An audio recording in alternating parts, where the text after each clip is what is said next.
Hello everyone and welcome back to my channel, abramsmomkitchenette. This is me, Freya, and happy 2022. Well, I hope guys that you had a well spent Christmas and New Year, just like me.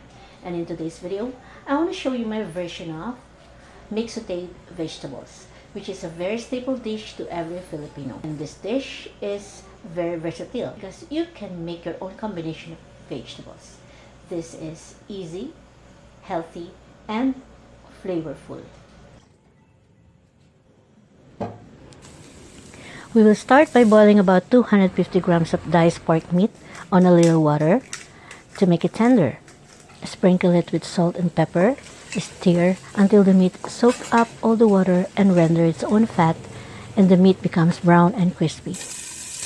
I have added about a teaspoon of cooking oil here because there's not so much fat on my meat. Set this aside, the crispy meat in the pan. Heat the oil and saute the onion and garlic. When the onion and garlic get soft and fragrant, we can now add the tomatoes cut in halves. Cook for about 2 minutes. Let all the tomato juice come out, and this will make the dish more flavorful and gives that savory umami flavor. And most of all, makes your heart healthier and boosts cancer fighting ability.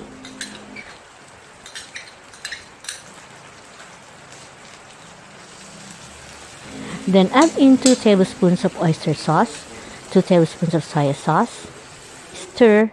Let all the ingredients simmer for about 2 minutes to bring in all the flavors.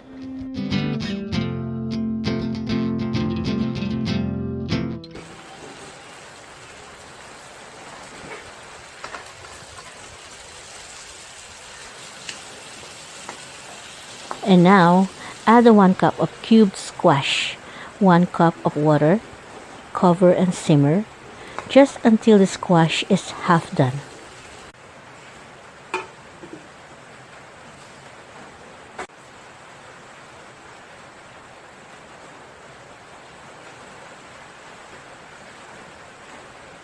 And then add the string beans, stir, cover, and let it simmer for 3 minutes.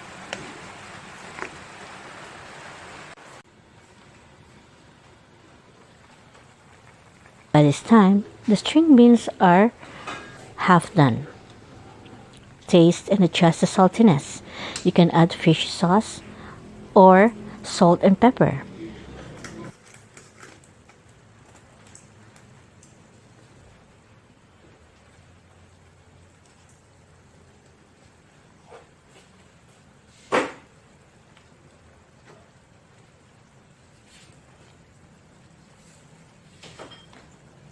And finally, add the okra. Simmer for about 2 minutes and it's done. Do not overcook. This is ready to serve with a cup or 2 of hot rice that you can eat, enjoy, and love over and over with your family.